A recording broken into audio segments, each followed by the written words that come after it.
Hey yo, what is up? This is my reaction video on the Object 283. Of course, this is a gift tank, you would say a reward tank.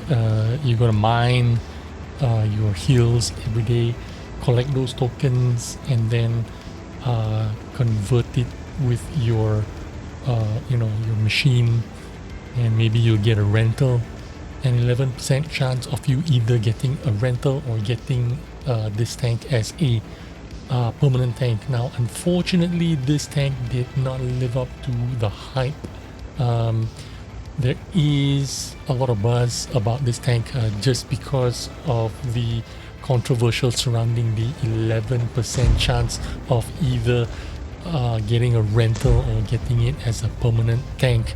But however, this tank was released with a little bit of a nerf and a buff. If you look at the stats, it was slightly nerfed from 1700 hit points, and on the release day it was nerfed down to 1600 hit points. So they took off a little bit of hit points out of it. Maybe they thought this tank was too strong or something like that. I'm not too sure, but roughly speaking, in the time that I got to know this tank, I found that it's just a regular tank, nothing too special about it. Yes, you have a little bit of frontal turret armor. It has 250 millimeters of turret armor frontally, and it's sloped, so you do get a little bit of bouncy action from the front of the turret, the mantlet and such, but other than that, it does not perform exceptionally well. It's not that great. If you look at the view range, it was buffed from 380, now it is 394 stock, so you do get a little bit of spotting damage. As you can see, I got 1600 spotting damage when I think what tank was it, a Vipera, that got deleted by our FV215B183 tank destroyer. One-shotted that guy and I got 1600 hit points, spotting damage out of that deal. Completely taken out that was it a Vipera or was it a Panther? Sorry, it was a Kunzer Panzer that was spotted in the middle of the map. I spotted him and I took the complete 1600 credit for that because he got one-shotted by that 183. But also you can see the aim time was changed, buffed slightly from 2.4 seconds to 2.31 seconds. So they buffed a little bit of the specifications, but in return they took out 100 hit points out of the Object 283. Maybe it was too strong, maybe it was not too strong. I'm not too sure what they were trying to do there. They buffed the performance parameters of the tank slightly, and then they took a little bit out of the hit points. But anyway, all the fuss about this tank event, at the end of the day, it is not an overpowered tank. In fact, there is nothing much to shout about. In my opinion, I don't think this tank is a very pretty tank. I think they should have put the turret right in front like a normal tank. I think that would have been a little bit more appealing. I think it would have been more sexy that way. But yeah, it is what it is. Some people like the turret mounted at the back type of tank, like the K91s, or those kind of rear mounted turreted tanks like a 705.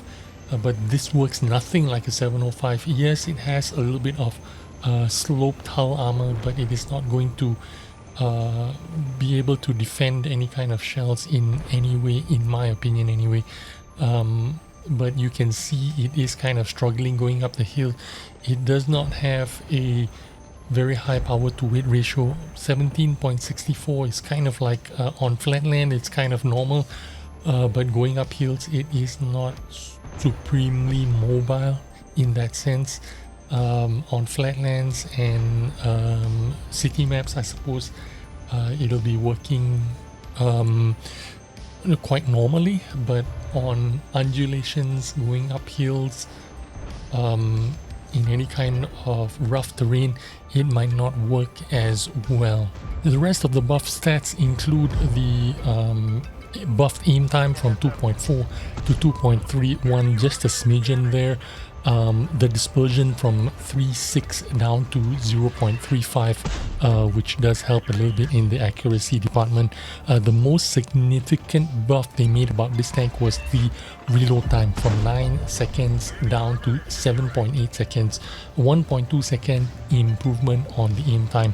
I think they found it difficult to justify this tank's existence. It was not special in any way in terms of performance, so they had to improve it slightly, but they couldn't over buff it.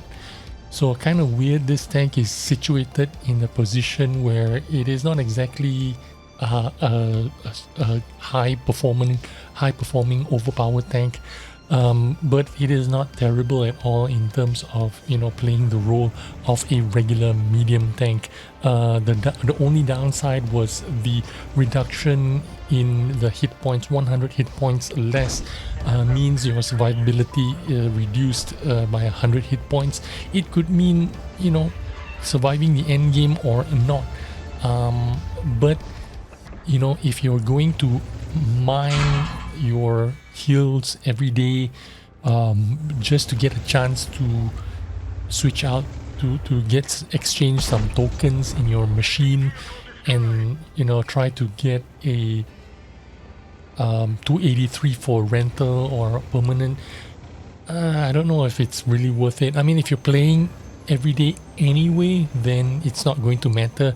It's just a couple of extra steps you need to do to improve your chances of getting one of these tanks for free or on limited time.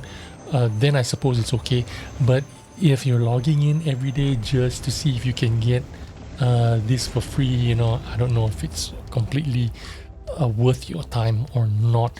It is an okay tank. It is not too special, not too outstanding in my opinion, but it does have that collectability factor. If you're one person to have all the tanks available, then I suppose you're going to you're going to do it no matter what. You're going to be very loyal to this game mode or this event and try to get this tank permanently into your collection. But anyway, hope you found some useful information, and I'll see you on the next video. Bye bye.